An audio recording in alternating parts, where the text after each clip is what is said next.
Hello, I'm Gene Leedy. I'm part of the now famous Sarasota School, which was started in the 40s by Ralph Twitchell and became very famous upon the arrival of Paul Rudolph. Paul Rudolph attracted a lot of young architects who came to Sarasota to be a part of this process.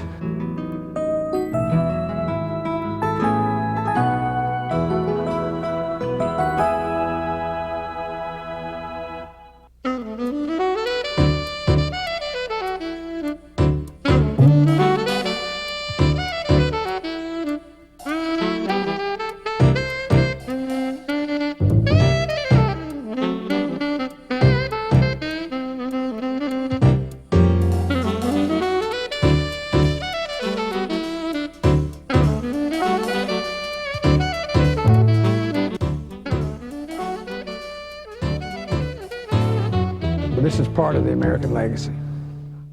A good architect gives a person a way of life and a lifestyle. And today we have, in my opinion, something approaching total chaos in the world of architecture in terms of any agreement on what is good and what isn't good. What you see today may indeed be good architecture, but I don't see that it has any real connection to the so-called Sarasota School of Architecture. And I myself would certainly not try to bring that back, because what people want today is programmatically so incredibly different from what people wanted then. The eyes of America have always been watching what happens in Sarasota because of Rudolph and Twitchell and Lundy and some of the others. When one thinks of the amount of work and the amount of excellent work that came out of that tiny office, it's just really extraordinary in the history of architecture. It was just a really fun time. Why, you know, sitting there sweating in a third floor loft is fun. You gotta know architecture, I guess, to do it. Everybody came to Sarasota because of Paul Rudolph. He was the architect. Rudolph was a combination of being a very astute architect, but he was also able to convey his ideas. So in a way, that's a difficulty for many architects. They may have an idea of what they want, but they have they don't have the means to communicate. At that time, in Sarasota, there were a group of talented architects who took architecture very seriously as an art, as opposed to what a lot of people and other architects think now. But it was a place that was alive with ideas, and the optimism after World War II was that we were going to make new art. Things were going to be different. And we had an unusual group of people, not just artists and writers, but businessmen too, who wanted good architecture in their homes. I think Sid Solomon is a good example in my case. Sid Solomon says, he moved in his house and said, "My God, you've changed my whole life." From Sid Solomon, that's pretty impressive.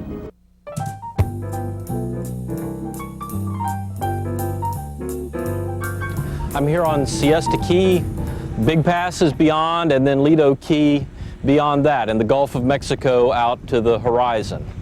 Ralph Twitchell bought a large piece of land here on sparsely inhabited Siesta Key and built a home for himself and for his family in 1941 with a young architectural draftsman named Paul Rudolph.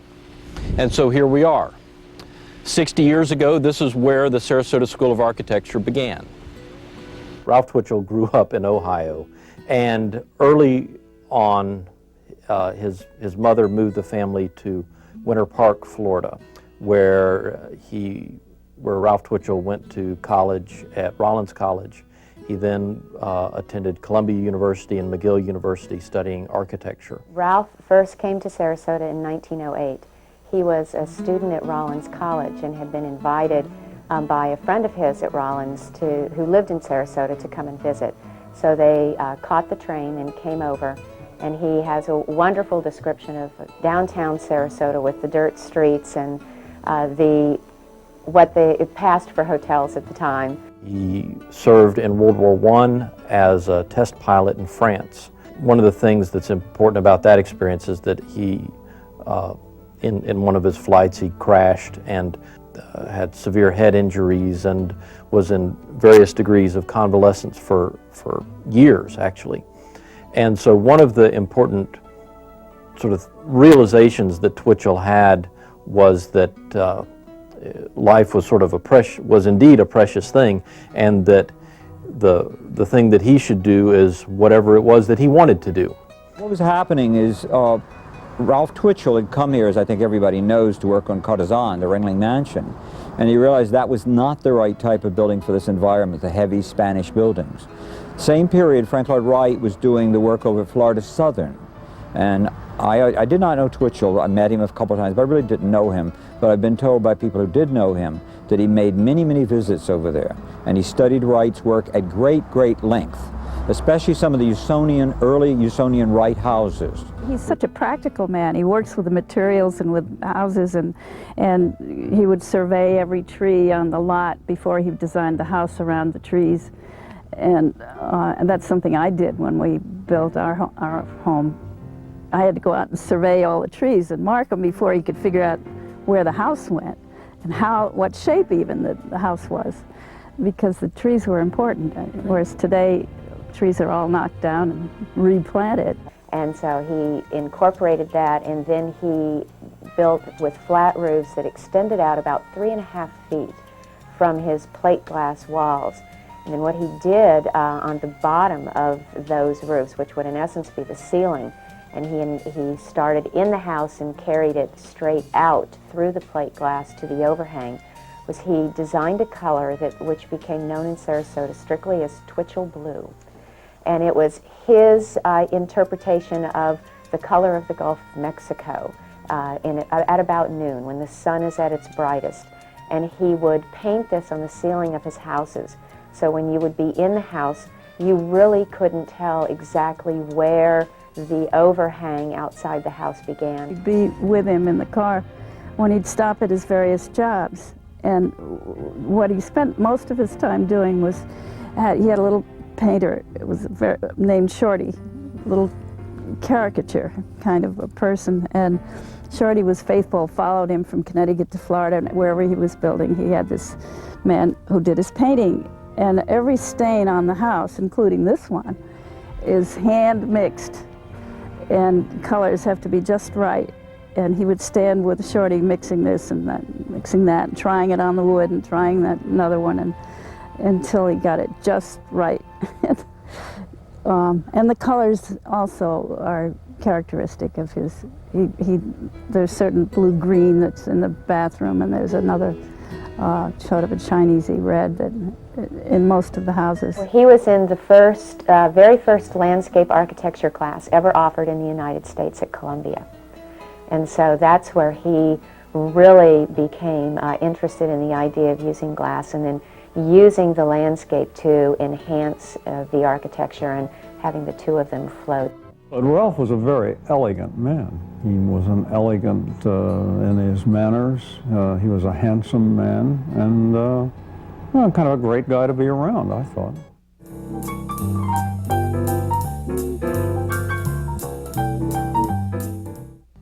The most important and most valuable thing about Ralph Twitchell is that, sort of like a Walter Gropius, he saw Paul Rudolph and recognized talent. I had an interview with Walter Gropius back in the 50s when I was in the Air Force. I went up to Cambridge and I got an interview with Walter Gropius, who at that time was probably the greatest architectural educator in the world. And I asked him, I said, when you taught at the Bauhaus in Harvard, who was the most talented architect that you ever taught? He says, that's very easy.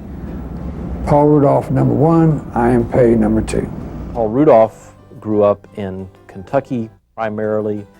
His father was a Methodist minister, and the family was transferred from location to location during his formative years. I mean, they lived in a lot of different towns in Alabama and I guess Kentucky. And in this one particular place, they were doing an addition to the church. And Rudolph said when he saw the architect's drawings, he knew that's what he wanted to be. He wanted to be an architect.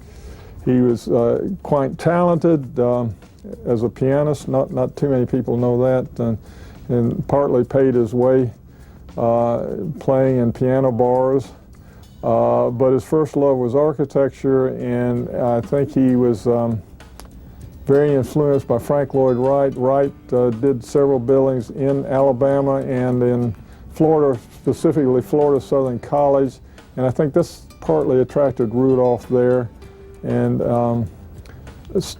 got his interest, and he was offered a job by Ralph Twitchell in Sarasota for 5 months in 1941. And with Paul Rudolph, with his arrival, we really start to see a lot of the ideas of the modernist form of architecture coming in. Picked Florida because he thought for a young architect that there was more opportunity, and in working for Twitchell, who already had an established reputation, would get the projects and he would design them. These two men came together. There was Twitchell, who had the office, Rudolph was the employee, and then became a partner. And between the two of them, there was this melding of the two schools. It was really a blending of the international and the organic school. And it happened here specifically because of these two men and the way they worked together, even in one partnership. It also happened in Los Angeles in a different way. And those are the two places in the world that these two very different approaches of contemporary architecture came together, Sarasota and LA. What Ralph supplied in the early partnership was background. Ralph, and well, for instance, Ralph and my parents knew each other. You know, we were locals. He knew everybody in town. He had working capital. He had a fine studio. He was respected. He could get clients. This is called background. This is what I try to supply my office today, and I like to think they appreciate that. But I don't think Paul really saw that as being necessary for more than a few minutes. The other thing that was a bonus was that Twitchell was very good at construction and detailing and putting buildings together, which Rudolph really had a little, at that point in his young career, didn't have great knowledge of. So the two were a great combination when they started out. Became a partnership after Paul got his license in Florida, which he had some difficulty getting, I might add. He initially took the exam and failed in, of all things, design. So he got his license in New York, and then through reciprocity got his license in Florida, at which time that became Twitchell and Rudolph Architects. So Twitchell was a very well-experienced architect and builder by that time. And so Twitchell more or less took Rudolph under his wing and taught him how buildings are built and how one could create a new modern regional architecture for Sarasota. This trellis is part of Rudolph's typical sort of entry sequence. It would have been covered with plants and so on. And then these panels are abstracted plant and animals and so on that would have been part of Rudolph's design work in 1941. He was the architect. And back in those days, he did pen and ink drawings, which is a very avant-garde way of presenting work.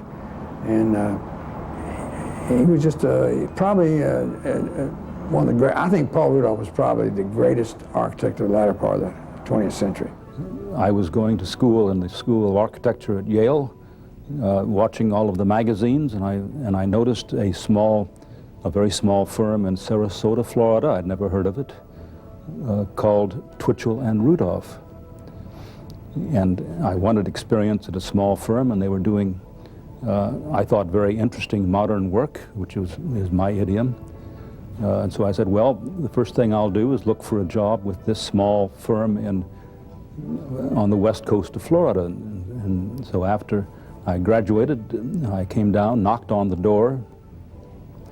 The day before, they had fired their only draftsman.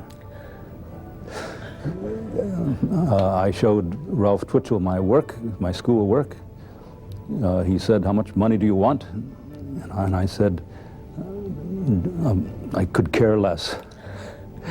And he said, "You're my kind of draftsman. Offer me $25 a week." And I was with them for about 2 years. And Jack came to town, and Jack was a real intellectual. In fact, he talked a lot of philosophy above most of us. Rudolph started on Riverview High School, and they needed the help, so Bert hired me at that point in time. And that was sometime spring of '57. And Paul was head of the department at Yale at the time. And we saw him about every 6 weeks or so. He would come to Sarasota and see what we've done and run around the drafting room with his little lead pencil and scribble on our drawings that we'd worked so diligently over. Paul did not suffer fools gladly, and he gave brutal criticism. And the memorable moments for me, when I worked for Phil Hiss, I wasn't working for Paul, but Paul used to come over for dinner in the evenings, and he would critique the work. And he'd leave little notes. And for instance, one of them said, "Your expression of structure is as if you had tattooed a man's muscles on his skin." Well, you know, I never forgot that. We'd go to the plaza, and we'd generally take up 2 or 3 tables over at the old plaza. We'd throw drawings all over the floor and talk and scribble, and we had to pay for our own lunch, even. And then we go out to the airport and put Paul back on the plane, and we generally all have drawings scattered around the lobby at the airport, too, the time he got on the plane, and we'd all sit back like this, you know. He won't be back for another 6 weeks. Rudolph very rarely deferred the presentation drawings to anyone in his office. There were only very few individuals that Rudolph would allow to do a presentation drawing that would be presented or published. He was very hands-on with this type of drawing. He would constantly be working on it. For instance, when he was a visiting critic at the University of Pennsylvania, in his office he would set up a drafting table and he would be drawing between classes and before and after studio and into the evening. So no matter where he was in his peripatetic lifestyle, this itinerant lifestyle that he had, that he used to sustain his early practice. In a way, the houses sustained part of the practice, but Rudolph was a very active critic, a visiting lecturer at many of the schools along the East Coast. And he used this to sustain much of his architectural practice. And he also used this to advertise a lot of his ideas to a very eager student body and group of clients and group of editors at the architectural publications. He never married. He was a very dedicated architect. I mean, architecture was his life, night and day. He was a 24-hour person. One of the greatest things I think Rudolph taught all of us was integrity. Right before he died, he told me, he says, "You know, I have never sacrificed my integrity. I could have probably made a lot more money had I done so." He was interested in creating a contemporary architecture that was not only suited to this place, but suited to the time. And that's the profound legacy of this work.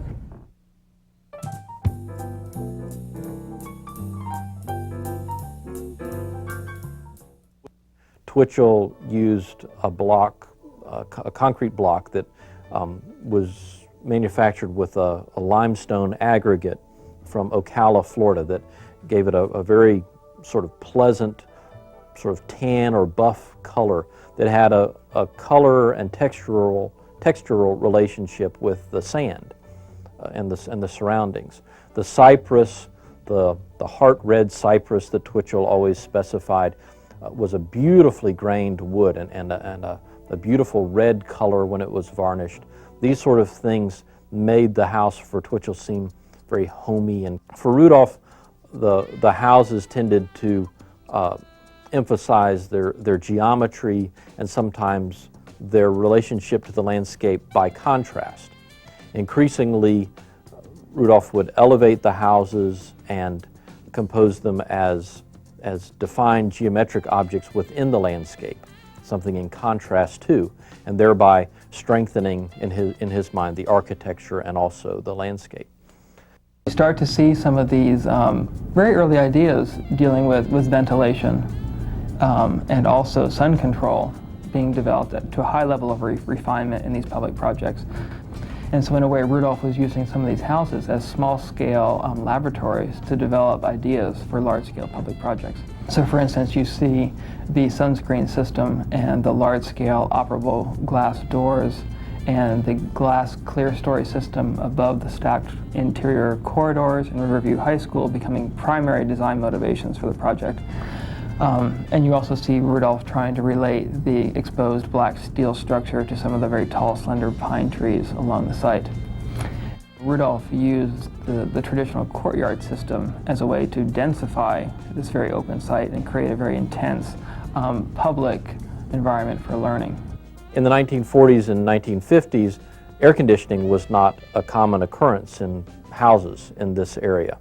And so the idea of these big sheets of glass that would open up and the breeze would go through, I mean, this was a matter of survival, really, as much as aesthetics. Today, we can air condition most anything.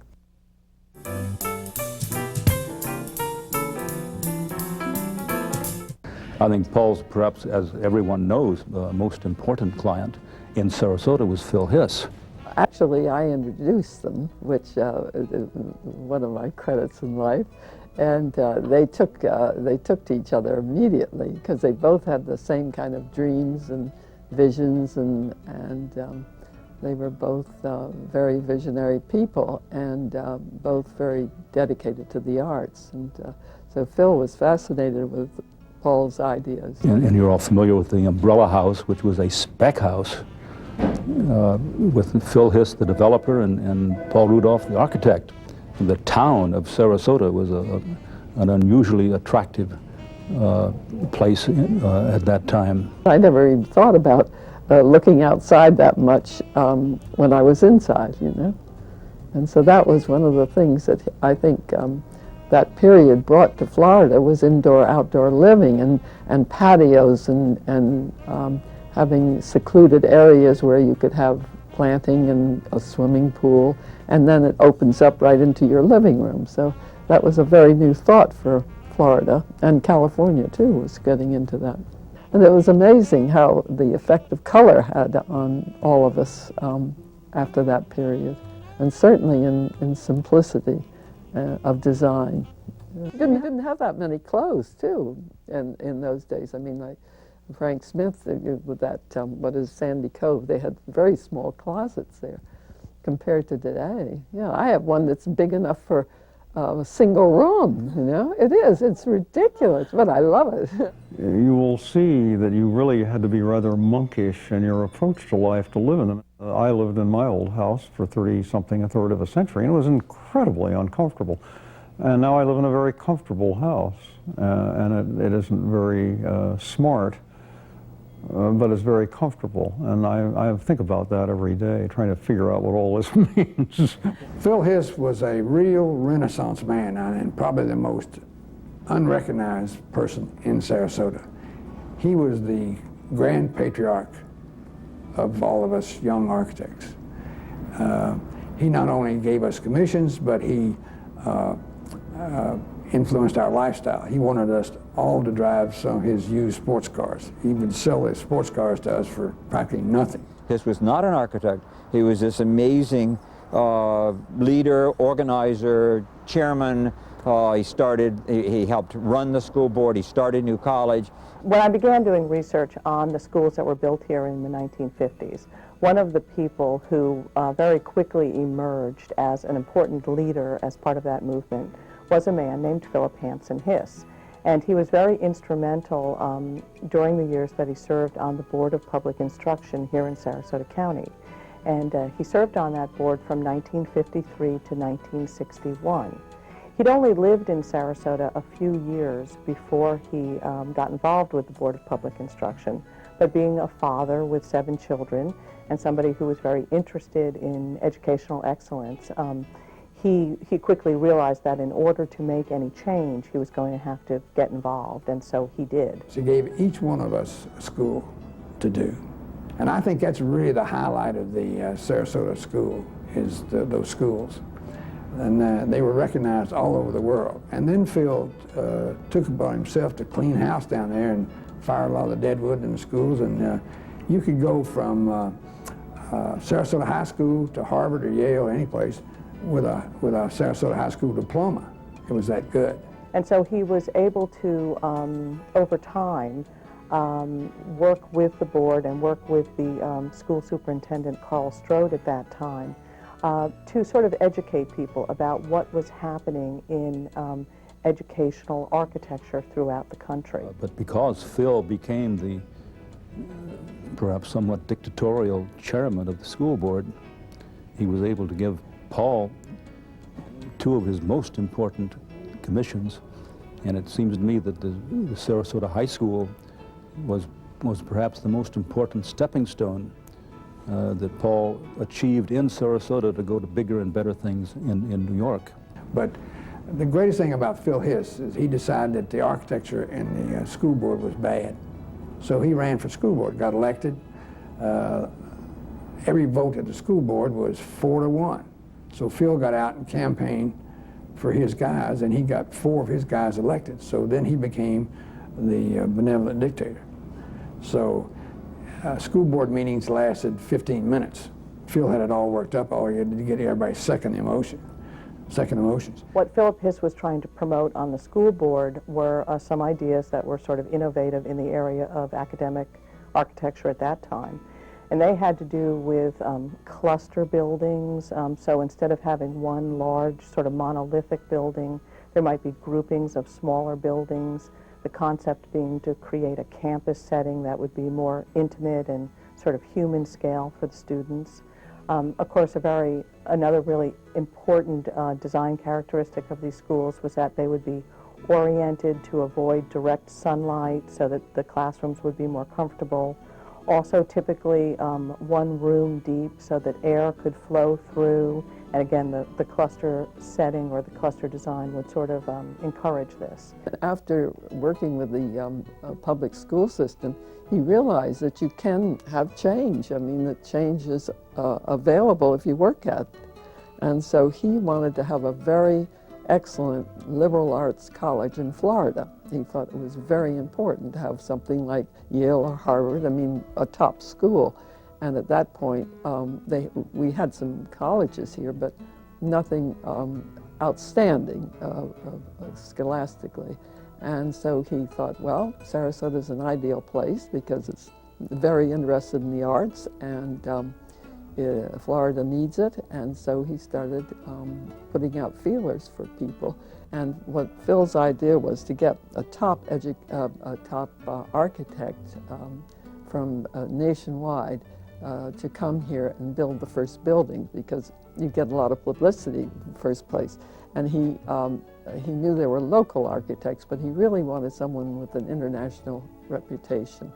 And so Ford Foundation sponsored this conference, and I think they had 8 or 9 top architects from all over the country come, and I.M. Pei was one of them.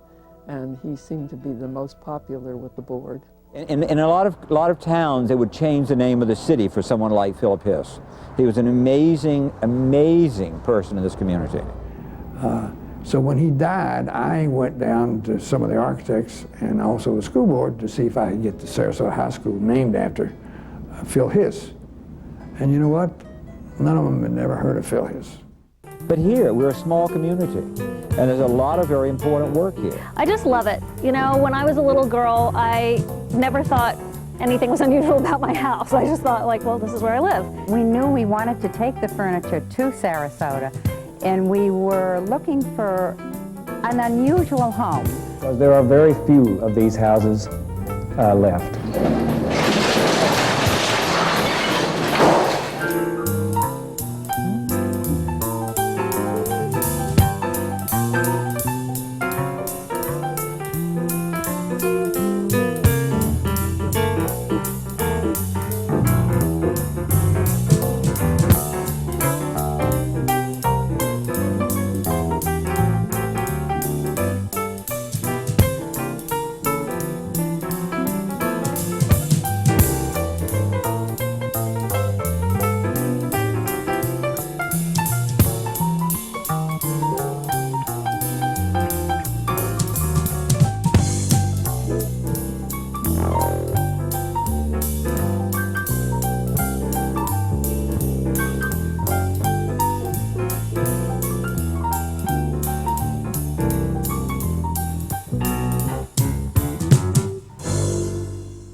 I'm Gene Leedy. When you watch the first segment, you learn how Sarasota exploded and grew into this unique architectural process. And now you're going to see the impact it had on others.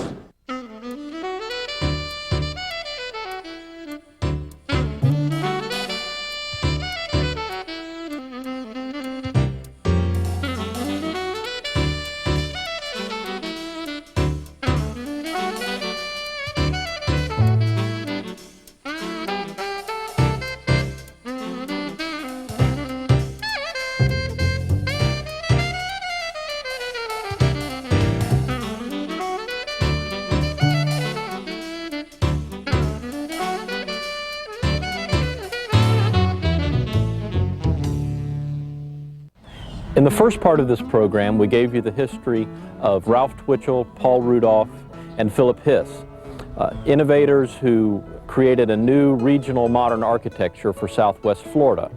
An architecture that was designed to take advantage of the sun and the breezes and the beautiful conditions in our climate here before the days of air conditioning. One of the most important figures in the Sarasota School of Architecture is an architect named Victor Lundy, who came to practice here in 1954. Lundy introduced a new, very strong sculptural aspect to the Sarasota School work, using large-scale laminated beams, large expanses of glass, and really introduced a more sort of romantic and sort of flowing and inspiring sort of architecture. This kind of building was well suited to churches. One of the finest examples here in Sarasota is St. Paul Lutheran Church here on Bahia Vista, which we can see here.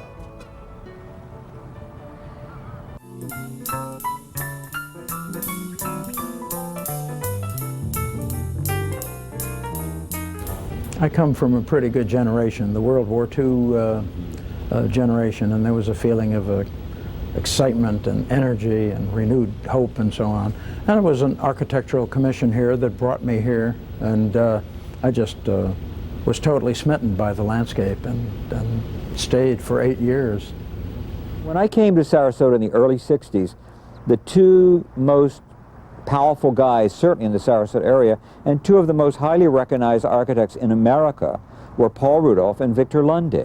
Vic is one of those people who was just born talented. He's an incredibly talented man. They both were very, very strong men. They were getting almost everything they did published. They were doing very different work.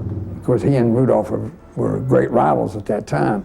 And we were doing those schools. Lundy was one of the first architects to do a school. And we were all working on ours, and Lundy's had his almost finished. And after having a few drinks one night, at dinner, Rudolph says, "How about you driving me out to Lundy School? I want to see it." And I said, "Well, it's midnight." He said, "Well, nobody will be out there, and nobody will ever know I came to look at it. Especially I don't want Victor to know." Rudolph's work was once described in a magazine, it was a magazine, as being very like Beethoven. Many layers of melodies and repeated concepts, so that you had the very tiny detail that would echo what the whole building was doing. Lundy was being talked about as a Tchaikovsky, more one big melody, one big sweeping form, and that was it. So they were talked about in very different ways, and I think one needs to recognize that that happened very much in the Sarasota School. There were these different directions. It wasn't all one thing, and it wasn't all simply following Rudolph. Victor Lundy was just this architect with prodigious ability to just generate new forms all the time, and that's what he was really doing. I think he got bored with something after he'd really done it once or twice and went on to whatever was next. And you look at the buildings he has in this town and the area all the way to Venice, and every one of them is different. And they seem to evolve one out of the other. But he certainly went on. And of course, you look at the future, the buildings he did after he was here, and they were just incredible. Well, when you're talking about Lundy's architecture skills, the first building, the Fellowship Hall, we call it, that was identified earlier, that was finished in 1959. And yet today it is a very practical building, used extensively for all kinds of activities, community-wide as well as our own parish. This building, the sanctuary, was completed in 1969 and dedicated at that time. And so both of them are very practical, reflective of the architectural designs which were earlier indicated. And we think they're beautiful buildings. People love them, and we're really pleased that they're on the register of the National Architectural Registers. And we used to all eat down at the Plaza Restaurant at night, and Bert Brosmith came in one night and he says, "Boys, you're down here drinking beer, having a good time." He says, "I walked by, the light is on Victor Lundy's office." Says he's getting ahead of us. These guys were a team. They did their own projects, but they were talking to each other all the time. And of course they were trying to outdo each other, but that was great. I've always been sort of a loner, and we just went about our work. I knew all of the other, most of the other people casually. There weren't that many of us, and it was, but what I rejoiced in was the situation. I mean, I remember working hard, swimming in the Gulf, being renewed every day, visually. A wonderful place. Don't ask me why I left. I won't.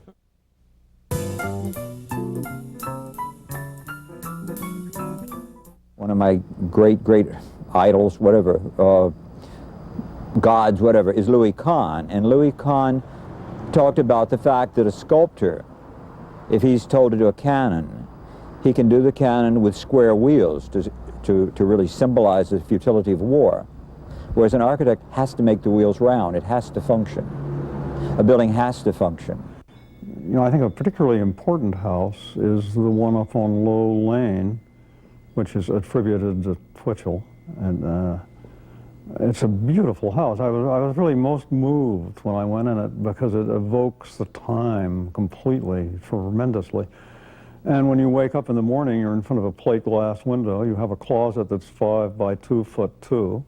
You have to put everything away because everybody can see it the minute they come in the door.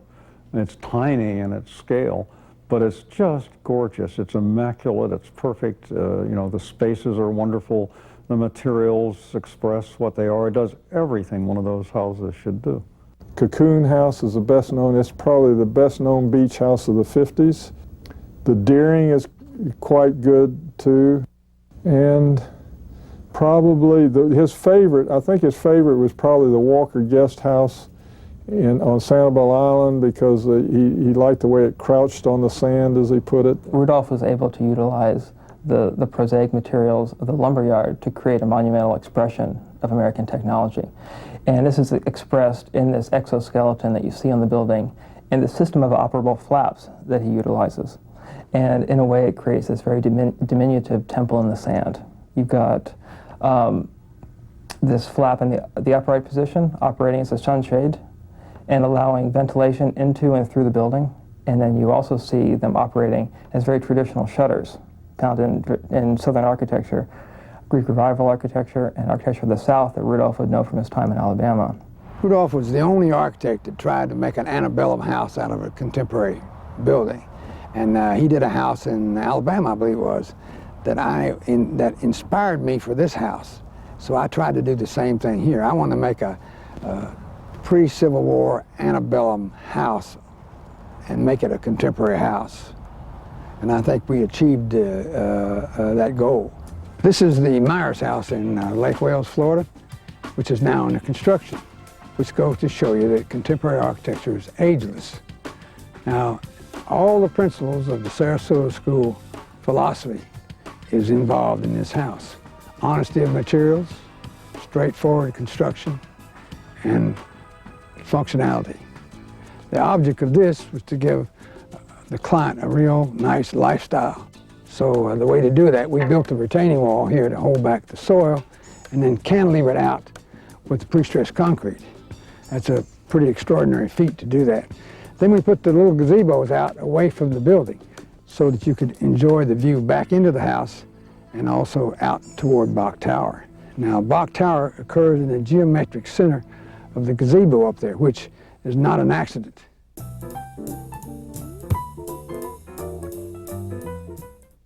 Carol and I had come to Sarasota for the simple reason that we wanted to live in a Sarasota School of Architecture house.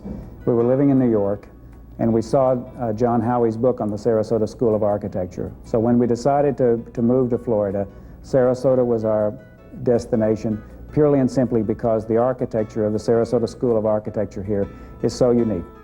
We had furniture in Syracuse, New York that was unusual, antique oriental, and we knew we wanted to take the furniture to Sarasota, and we were looking for an unusual home.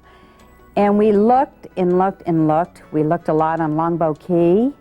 And when our realtor drove us to 113 Morningside Drive. As we walked up the steps into the living room, dining room, and sun porch area, I was stricken with the sort of beauty of the entire technique of architectural treatment of a home with the glass paneling which brought in the gardens from the outside and made it appear that made us feel as though we were living in the garden, or that the garden was part of the whole complex. The furniture is not necessarily what does it, it's the windows of the house. So the inside, like in this house, the inside is reflecting the outside because of all the windows. And then when you move outside, you're seeing the architecture, so it again is reflecting the architecture. It's an outdoor room. So that's how the two come together, but they're really reflecting the building, I think, more than the furniture. This is the house where I grew up. It's now referred to as the Hiss Studio Building, as in Philip Hiss Architectural Studio. But to me, it's always going to be home. I grew up here from the time I was 8 years old to about 28, so from the 70s to the 90s, and I just love it. You know, when I was a little girl, I never thought anything was unusual about my house. I just thought, like, well, this is where I live. But as I grew up, I saw that my friends reacted really kind of in awe to the house, and when I would go over to their colonial houses, I could see why.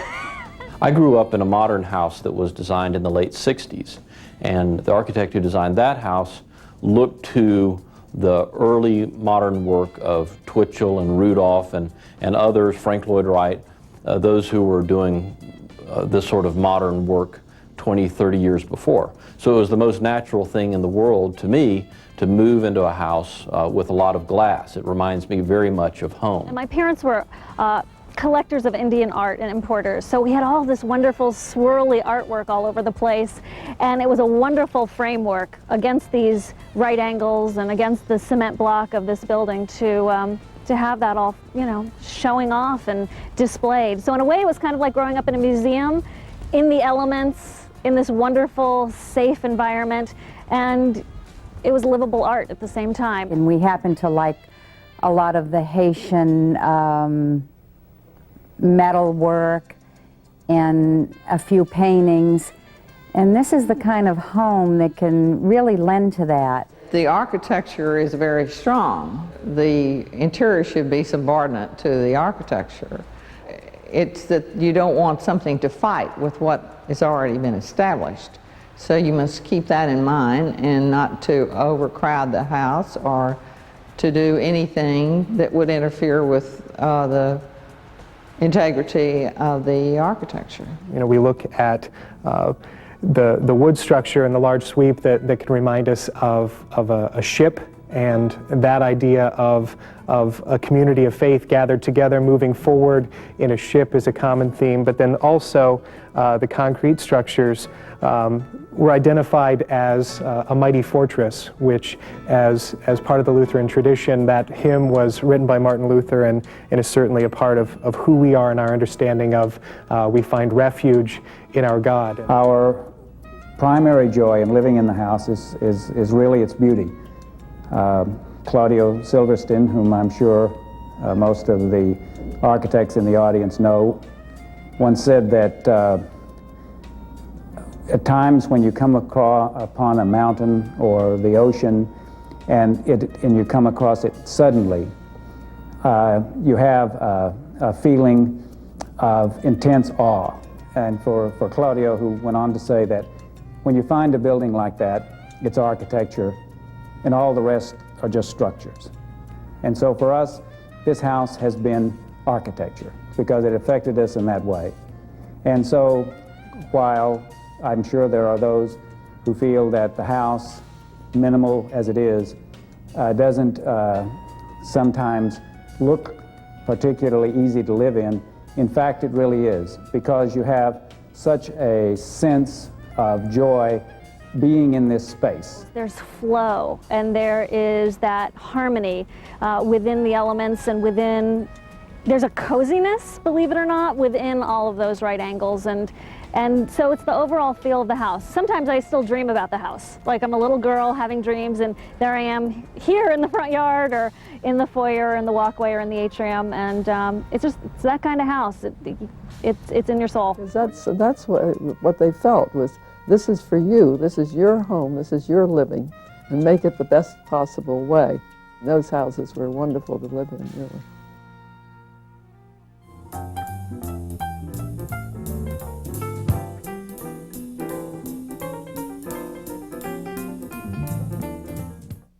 There once was a Sarasota School of Architecture house on this site, and it's not there anymore.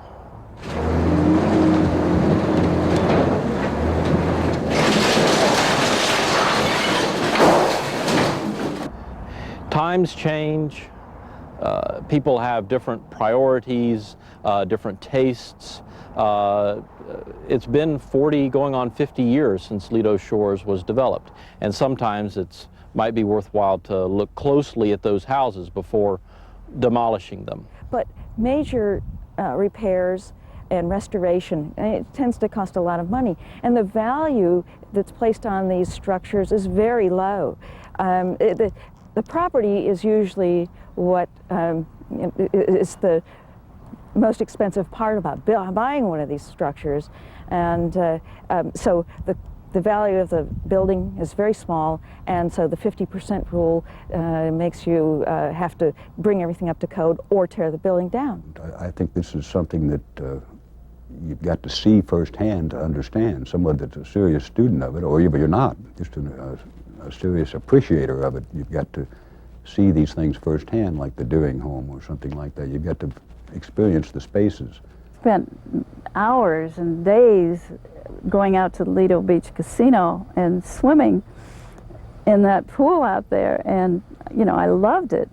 And we used to go out to concerts out there, and I went out to show a friend one time and it was gone. I mean, they just tore it down. Look what's happening, you know. We don't know who we are. We go in, especially in Florida, you got all these shopping centers and stuff, you know, they can be any place. You could get knocked in the head and put in a shopping center, and you wouldn't know where you were in Charlotte, North Carolina, or Miami, or Tampa, or Sarasota. You know, we're losing our identity. The Sarasota environment almost taken over now by pseudo-Spanish architecture.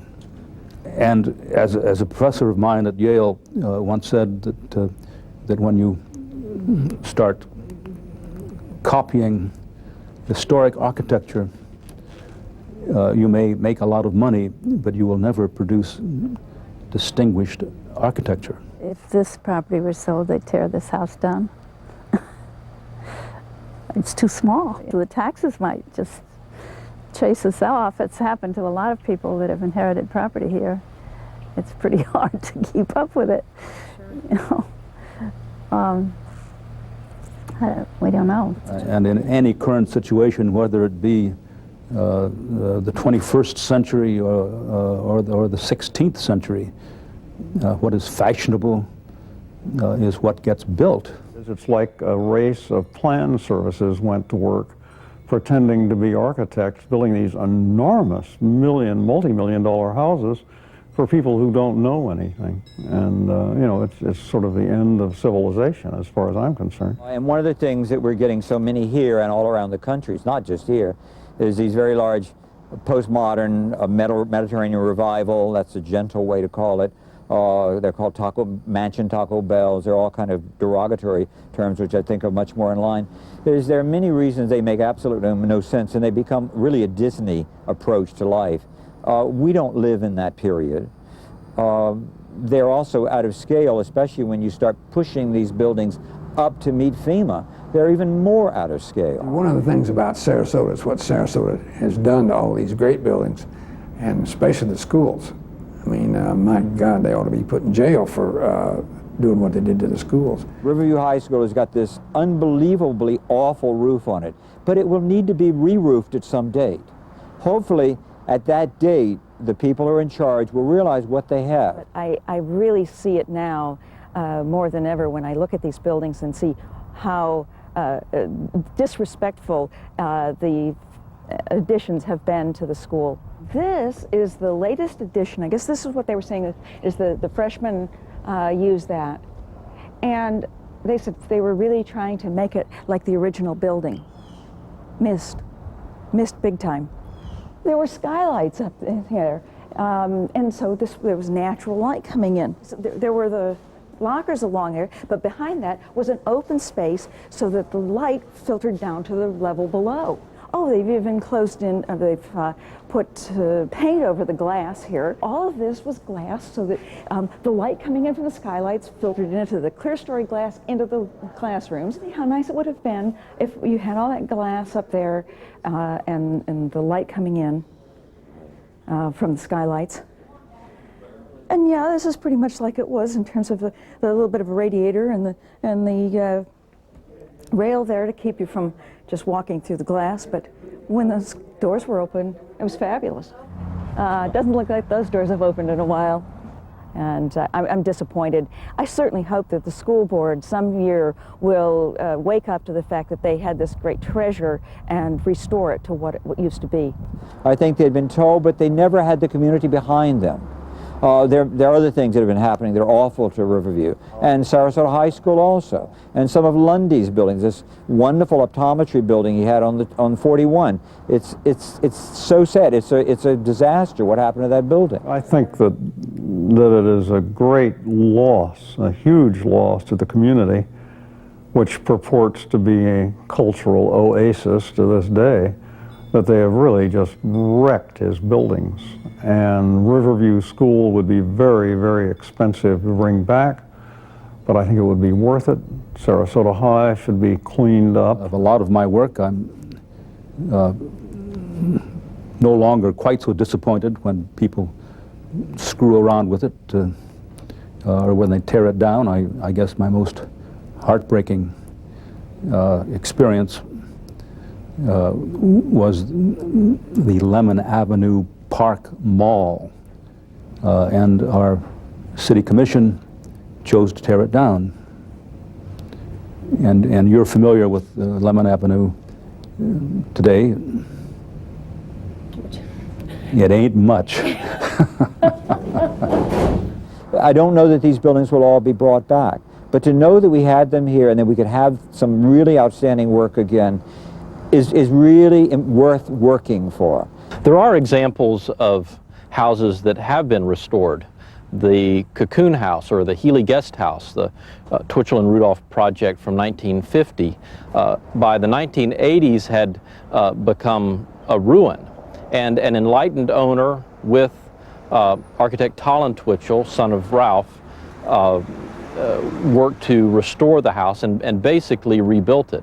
And this is one of the great success stories of Sarasota modernism, is that a building that was basically gone is now rebuilt and useful for many, many years to come. We have always intended to restore the house completely, which there's one primary element that has yet to be restored, and that is the umbrella. It is really an integral part of the house.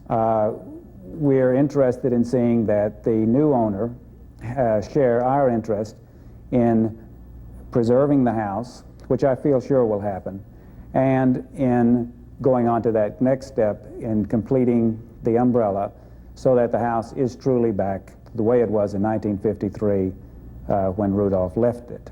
This community is known in the architectural world as a community of potentially outstanding architecture. When our rather unfortunate library was built in Sarasota, one of the major architectural magazines in America did an article on it and said, what a great opportunity lost. But the guy that could have brought off that kind of an idea is Victor Lundy. If you wanted that kind of a building, you should have called Vic, because he can do it. It is a great tragedy to Sarasota that it doesn't have a first-rate building there. And, you know, they all talk it to death and all that. Well, I think they should take the architect that designed it and wall him up inside of one of those hollow columns so that his skeleton will be there for archaeologists of the future. My point being, the eyes of America have always been watching what happens in Sarasota because of Rudolph and Twitchell. and Lundy and some of the others.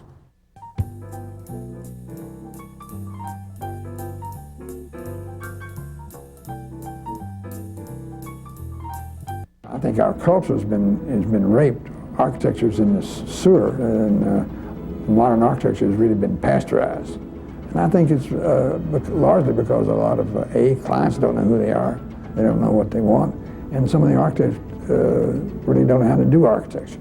It's always has been interesting to me that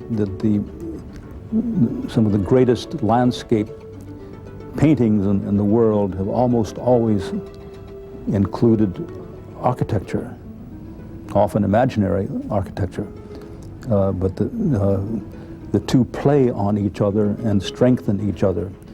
And sometimes when we forget that, we're in big trouble. When you think of the legacy of Rudolph and Twitchell's work in Sarasota on my generation of architects, you start to think about these very intimate connections to the landscape.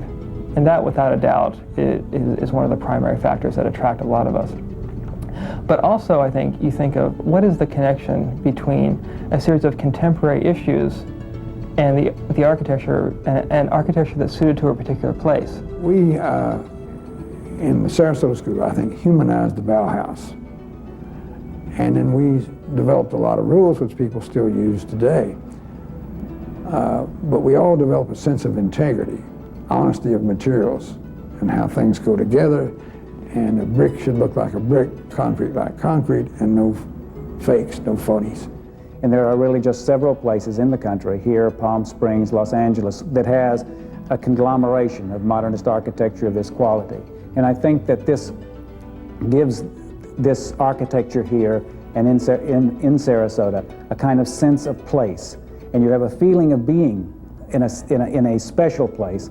Especially when you see how the landscape along the coast of Florida is changing, you start to think about how this work is in a way a critique, possibly, of development practices, of economy, of domesticity.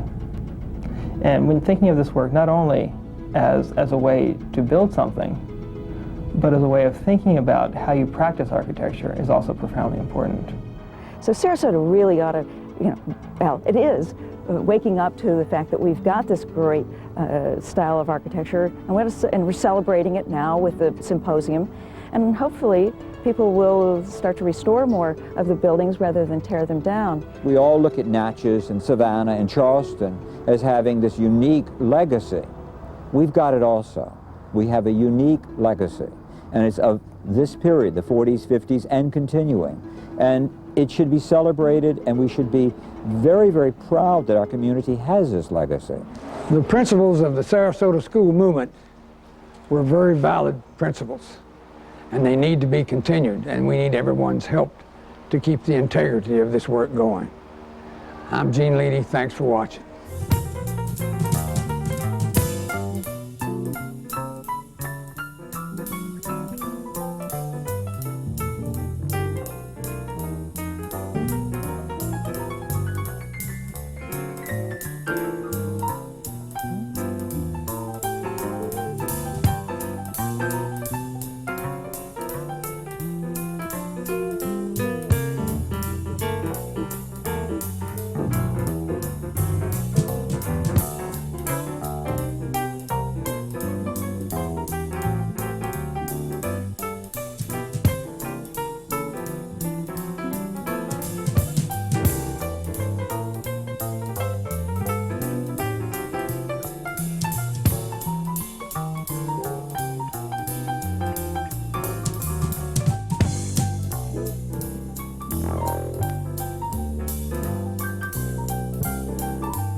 My first reaction when I came back with my wife was one of total awe and remembrance about the physical situation here. I mean, it's just unique place in all the world.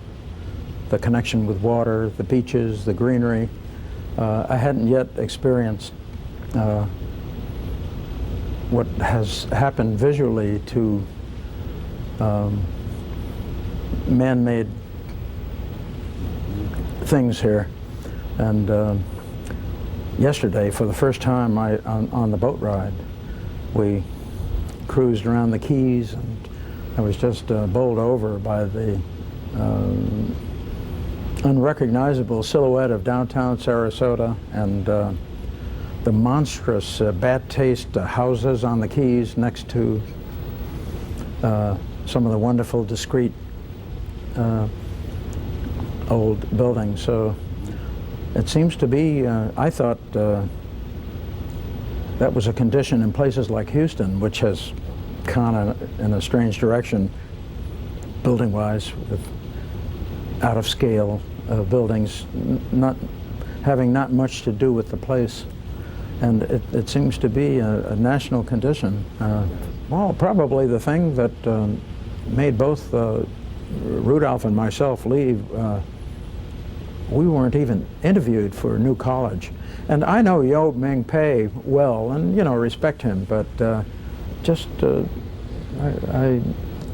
it seemed sort of insulting. And most of the architects that came here to be interviewed came by to see me and were friends of mine and asked me, when are you on?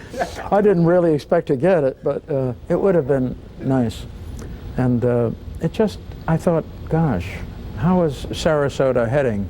Because I did give 8 years of my total